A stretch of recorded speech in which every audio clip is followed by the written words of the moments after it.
Welcome back everyone. Today I'm going to be teaching you how to smart dimension and how to add and delete sketch relations. As you can see, I've already drawn a few shapes on the front plane to start showing you how these tools work. So make sure you're in the sketch tab, select smart dimension, and when it's ready to go, you'll see a set of lines with two arrows in between them appear next to your cursor. What this tool lets us do is define specific dimensions of any shape or sketch that we make. So we're going to test it out on this rectangle first. This is just an arbitrary corner rectangle that I made, and now I want to set its height and its width. So to control its width, I can select either this bottom line or this top line, click once, move my mouse out, click again, and then this dialog box will pop up that says modify. It will show us the current dimensions of the line, and we can alter those dimensions. Currently it's 81.45 millimeters. I'm going to set it to 80 millimeters flat. We can do the same thing to control the height of this rectangle. So I can select either this line here or this line here. Bring my mouse out, click, and I'm going to set this to 40 millimeters flat. We can do something similar with this circle. If you click on the outer edge, bring your mouse out, you can define the diameter of this circle. Currently it's at 102.43 millimeters. I want to set it exactly to 95. Hit enter, and there we go. Here I have two lines connected. I'm going to define some dimension on this segment right here. So I can click, and if I move my mouse out so that my dimension is parallel to that line, I'm only controlling the length of the line. If I move my mouse over here, you can see I'd be controlling the width of that line, which would also alter the angle. And the same thing would happen if I controlled only the height of that line. So let's do it with the height and set this to 60 millimeters. Now suppose I wanted the angle between this line and this line to stay constant. I could add a smart dimension to that. So I could first click this line and then click this line, and when I bring my mouse out, you can see that the smart dimension feature is identifying the angle between the two lines. So I can click again, and if I wanted my angle to be an exact, say 120, I could type that in, press enter, and we'd be good to go.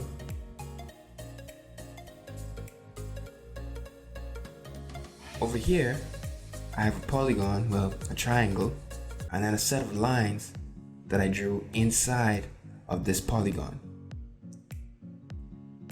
The Smart Dimension tool could be used to set distances between two different shapes that you created.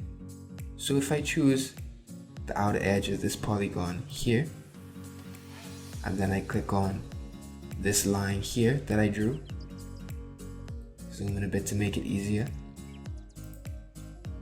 you can see I could control the distance between those two lines. Currently it's at 6.06 millimeters, but if I click and I want to make it a little larger, say 7 millimeters, and that's all there is to it. I'm going to hit OK and exit the Smart Dimension dialog. The next thing I'm going to show you how to do is how to add and delete a few sketch relations. I've switched to this view and placed some line segments on the right plane so that I can show you how some of the sketch relations work.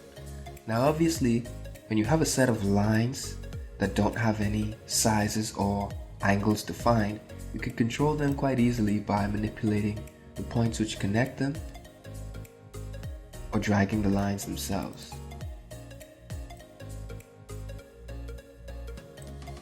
But what if you want these lines to behave in a particular way? Well, then you add relations between them. To do that, you can click on them and you can assign some relations that pop up automatically in this box, or you can control that from this left menu over here. So for instance, if I wanted to make this line I have highlighted horizontal, I can click horizontal, I can select the adjacent line, make that one vertical.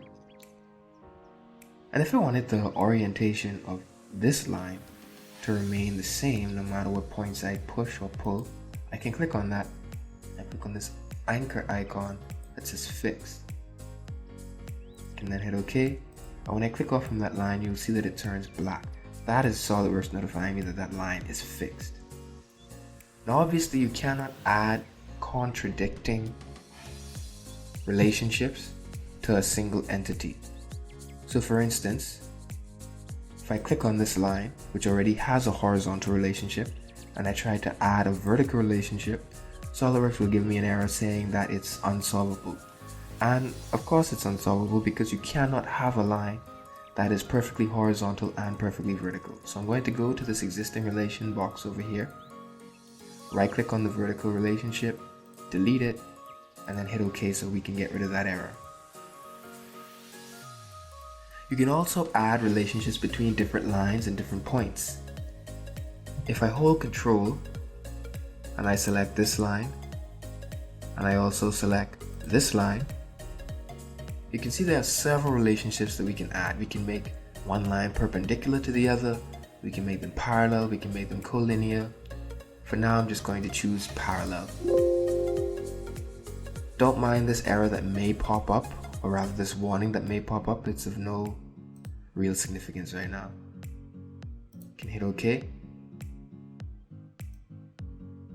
And if we bring them close together, we can confirm that they are indeed parallel.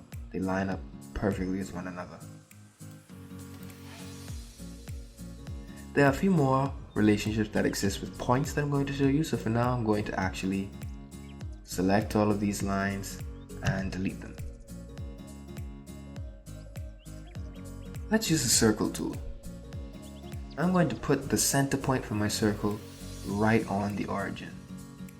And if you noticed in earlier tutorials, every time I drew my circles or the center point for any shape, I refrained from putting that center point on the origin or on any axis or even on the line of another shape. And the reason for that is quite simple. When you connect a point to a line or another point, a relationship is automatically formed. So if I try to click and drag the circle now, you can see it does not move. And that is because there is a coincident relationship between the center point of this circle and the origin, which is of course a fixed point.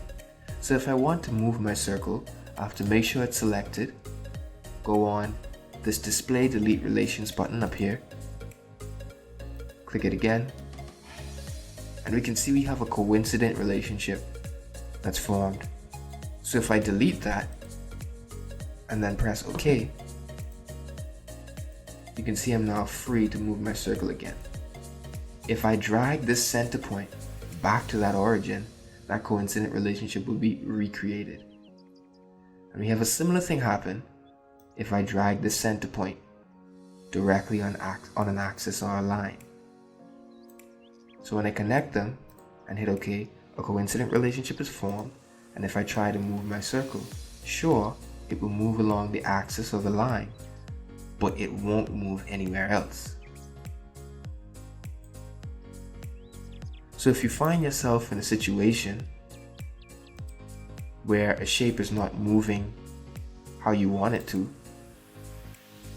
then more than likely you have probably made some relationships without even realizing that you did so.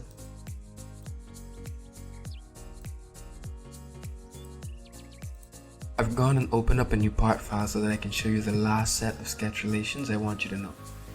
As you can see, in the top plane I've sketched an ellipse with its center point at the origin, and in the front plane I've created the style spline. We're going to go and edit the second sketch, which is our spline. Scroll in a bit, and I'm going to hold Control and click the end point of this spline. While keeping Control pressed, going to click our oval. And you can see we can add a few relations. The first one I'll show you is coincident. So all that does is bring the point of the spline on the same plane where our oval is. I can undo that by pressing Ctrl Z. If I select midpoint, it does the same thing. Instead, it aligns the point with the center of our oval. I can press Ctrl Z again. Sorry, let's dismiss that. I can press Ctrl Z again to undo that. The final one I want to show you is pierce. And again, it does the same thing. Instead, it aligns the point with the outside of the shape. So we're actually going to leave it like that and press OK. Now before I wrap up this tutorial, there is one more cool tool I want to show you.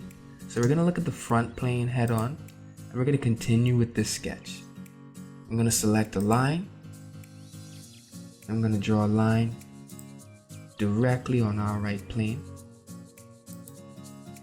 When I say directly on our right plane, I mean this line here. I'm going to right click on this line and click this option that says construction geometry. So that changes our line from a solid line to a dashed line that doesn't really act as an actual part of our sketch. It's just there so that we can create entities with it. We can mirror entities, we can make patterns about this line, so on and so forth.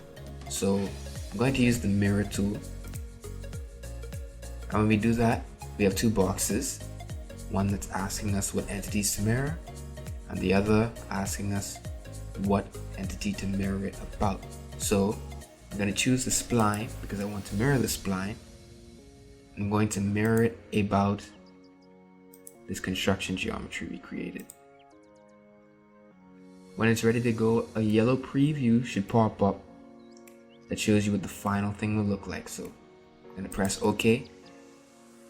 And now if you look at that, we have a perfectly symmetrical sketch. I'm going to press Ctrl B to exit.